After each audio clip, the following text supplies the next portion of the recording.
हमने हमारे पिछले वीडियो में एंडोप्लाज्मिक रेटिकुलम के बारे में बात की थी। इसी ऑर्गेनेल पर हम ध्यान देंगे।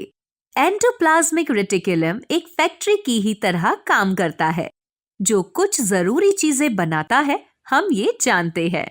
इसके अलावा एंडोप्लाज्मिक रेटिकुलम के दो प्रमुख प्रकार हैं। ये है रफ एंडोप्लाज्मिक रेटिकुलम और स्मूथ एंडोप्लाज्मिक रेटिकुलम। अब तक हम जान चुके हैं कि रफ एंडोप्लाज्मिक रेटिकुलम में ट्यूब की सरफेस पर राइबोसोम्स मौजूद होते हैं। दूसरी ओर स्मूथ एंडोप्लाज्मिक रेटिकुलम में प्लेन सरफेस होती है। इस वीडियो में चलिए हम देखते हैं कि ये दोनों ट्यूबुलर स्ट्रक्चर वास्तव में क्या करते हैं। आइए हम इन दोनों यानी कि स्मूथ और रफ एंडोप्लाज्मिक रेटिकुलम के फंक्शंस को समझने की कोशिश करते हैं। सबसे पहले, क्या आप मुझे बता सकते हैं राइबोसोम्स क्या काम करते हैं? खैर, राइबोसोम्स प्रोटीन सिंथेसिस के साइट्स हैं। इसका मतलब है कि वो जगह जहां प्रोटीन वास्तव में बनते हैं। तो क्या rough endoplasmic reticulum protein synthesis की साइट है? ये कुछ हद तक सही है।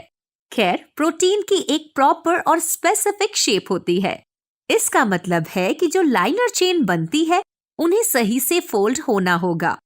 ये प्रोटीन चेन्स सिस्टर्नी यानी कि एंडोप्लाज्मिक रेटिकुलम की ये ट्यूब्स इनके थ्रू पास होते वक्त फोल्ड हो जाती हैं।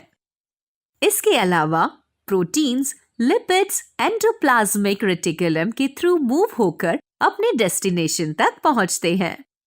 अब अगर रफ एंडोप्लाज्मिक रेटिकुलम प्रोटीन का कुछ पार्ट बनाने में हिस्सा लेता है, तो स्मूथ एंडोप्लाज्मिक रेटिकुलम क्या करता है? ये फैट मॉलिक्यूल बनाने में मदद करता है, या ये केवल लिपिड्स को सिंथेसाइज करता है? कुछ प्रोटीन्स और लिपिड्स एंजाइम्स और हार्मोन्स की तरह काम करते हैं। तो जो पदार्थ स्मूथ एंडोप्लाज्मिक रेटिकुलम द्वारा बनते हैं, वो अलग अलग तरीकों से मदद करते हैं। क्या आप जानते हैं कि शरीर के अलग अलग सेल्स में स्मूथ एंडोप्लाज्मिक रेटिकुलम होते हैं, जो अलग अलग तरीकों से काम करते हैं? इस एंडोप्लाज्मिक रेटिकुलम द्वारा बनाए गए कुछ प्रोटीन्स और लिपिड्स सेल मेम्ब्रेन बनाने में मदद करते हैं। जी हाँ, और इस प्रोसेस का एक दिलचस्प नाम है, इसे मेम्ब्रेन बायोजेनेसिस कहते हैं। तो अब हम स्मूथ एंडोप्लाज्मिक रेटिकुलम के प्रमुख फंक्शंस को जल्दी से दोहराते हैं। ये सबसे पहले फैट मॉलिक्यूल्स बनाने में मदद करता है। ये कुछ प्रोटीन्स और लिपिड्स को भी सिंथेसाइज करता है, जो एंजाइम्स और हार्मोन्स की तरह काम करते हैं। कुछ केसेस में ये सेल को डिटॉक्सिफाई करने में भी मदद करता है। आखिर में ये कुछ मॉलिक्यूल्स को सिंथेसाइज करता है, जो सेल मेम्ब्रेन बनाने में मदद करता है। हालांकि एंडोप्लाज्मिक रेटिकुलम अलग अलग सेल में अलग होते हैं। उनका प्रमुख काम प्रोटीन के लिए ट्रांसपोर्ट चैनल की तरह काम करना होता है। वो सेल के ट्रांसपोर्ट नेटवर्क की तरह काम करते हैं। इस तरह वो सेल के बायोकेमिकल एक्टिविटी के लिए एक फ्रेमवर्क के रूप में काम करते हैं।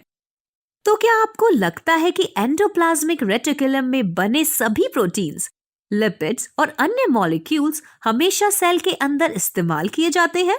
जी नहीं, यहाँ बने प्रोटीन्स को दूसरी जगहों पर भी भेजा जाता है। चलिए हमारे अगले वीडियो में देखें ये कैसे किया जाता है।